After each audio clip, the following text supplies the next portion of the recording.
The council chamber was calm in the way only conquerors understand. Voices measured, confidence rehearsed, certainty resting on statistics and territory maps. Humanity had collapsed, its governments were gone, its militaries absorbed. The conquering empire had swallowed the world whole, and the Yohma leadership sat comfortably at the center of that victory.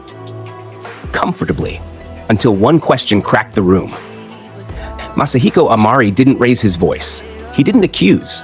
He simply asked, almost casually, whether they were sure there were no strong individuals left in this world. Silence followed. Not the respectful kind, the brittle kind. The kind that forms when everyone realizes a thought they've been avoiding has just been dragged into the light.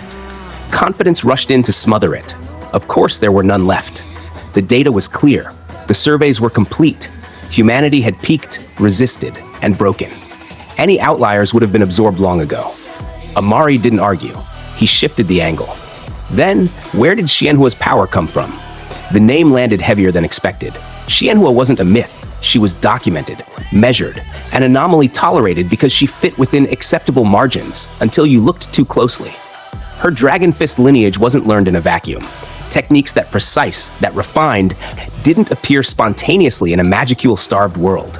Power like that had roots, and roots implied soil that once supported something far greater. The conversation changed tone. Oral histories surfaced.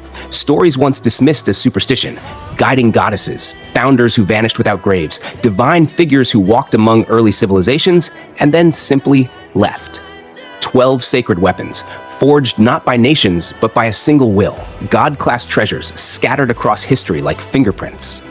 Delia's artifact was brought up, a sacred treasure she could barely wield, a weapon so far beyond her limits that it screamed its origin. God-class, undeniably, and its existence shattered the last defense of denial. You don't forge a divine armament by accident. You don't forge 12 of them unless you are something else entirely. Names began to align. Patterns snapped into place. Cardina, Cardinal, the deep red goddess spoken of in fragmented records, always associated with fire, with judgment, with protection. A being who appeared when extinction loomed and disappeared once survival was assured. Amari felt it then. That cold, sinking certainty that arrives not with fear, but with recognition. There was only one entity those myths could describe. Velgrynd the Flame Dragon, a being who should not be here. A being whose presence would invalidate everything the Yohma believed about control, about evolution, about inevitability. The room resisted. Logic pushed back. Timelines didn't align. Velgrynd belonged to another world, another axis of causality. And then Emil broke. Not strategically, not rhetorically, emotionally. The detached analyst unraveled in real time. His composure shattered, not under argument, but under memory. His breath shortened, his hands shook. And beneath the Yohma's influence, something older and far more fragile surfaced. The human Emil Hayes. Fear flooded his eyes. Not abstract fear, not theoretical dread, personal terror. "She's here," he whispered, voice breaking under the weight of certainty. "She is here in this very world." No proof could have carried more authority. Because Emil wasn't remembering myths, he was remembering safety, love, absolute protection. And when desperation stripped away pride, he did the one thing no Yohma would ever do. He begged, "Help me, Grin." The plea echoed longer than it should have. Then reality answered. Velgrynd appeared without spectacle. No warning, no breach, no resistance. One moment the Yohma base was sealed, layered in barriers that entire civilizations would fail to penetrate.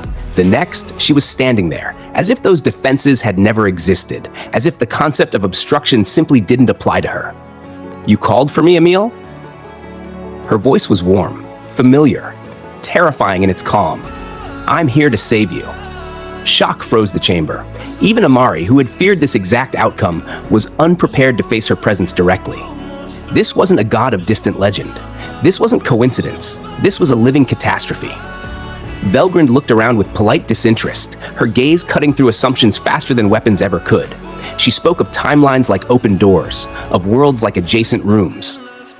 She revealed, casually, that she had crossed into the past from a connected key world, not bound by their rules, not constrained by their predictions. Her reason was almost laughably simple. These beings threatened people I love. Then came the ultimatum. Give up on invading this world. Retreat. Do that, and I'll let this whole thing pass. She smiled when she said it. not kindly. Fury edged every syllable. Negotiation was an illusion. The choice was compliance or extinction. Amari tried to calculate, tried to stall, tried to frame ideology, coexistence, evolution, shared futures.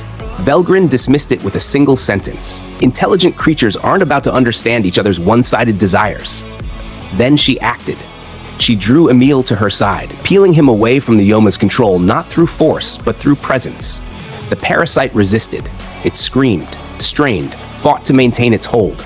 Against her, it meant nothing. Time itself, Amari's final contingency, slipped from relevance. Defiance was declared. Velgrynd's smile widened. Silly boys. All right, have at it, people. And the world broke open. Humanity's strongest warriors were ripped across space without warning. No gates, no summoning circles, no preparation. One moment they were elsewhere. The next, they stood inside the heart of the Yohma stronghold. You were called here, Velgrynd said, already turning away. Go and save that guy. Then she vanished. No explanation, no reassurance, just divine intervention after the fact. Disoriented but disciplined, the humans did what they always had. They assessed, they adapted, they fought. Masahiko Amari stood at the center of it all, torn apart by voices that shouldn't have mattered anymore. Former comrades called to him, not with blades, but with memories, with loyalty, with shame. Each word fractured the Yohma's grip until something inside him snapped. I am Masahiko Amari, he said, pain and clarity merging. I could never be a Yohma. Elsewhere, fists met legacy. Xianhua and Li Jinlong collided in a clash that transcended hatred. Dragon fist against dragon fist. Not enemies, rivals finally standing on equal ground. Li's power was monstrous, swollen by Yohma enhancement. Xianhua met it with precision, honed across generations. Speed, control, history flowing through every movement. It would have killed any of my men. Someone whispered as Li barely survived her counter. On another front, Billy raised a revolver reforged by Velgrynd herself, a god-class weapon disguised as something mundane. David Reagan laughed. That toy would never work on me. The shot answered him. Fear, real fear, returned to a man who thought evolution had erased it. Delia fought 6 former allies at once, holding back not because she couldn't win, but because she couldn't kill. Overwhelming advantage meant nothing when restraint became agony. If you're trying to help me, she snapped, you could at least act like you want to talk this out. And everywhere, the pattern emerged. The Yohma had stolen bodies, but not selves. Names became weapons. Memories became cracks. Bonds resurfaced where parasites thought only obedience remained. Even without Velgrynd, this war was already collapsing. But the gods had tipped the scales, and there was no undoing that.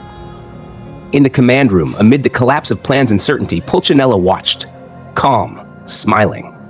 The mad priest was no thrall.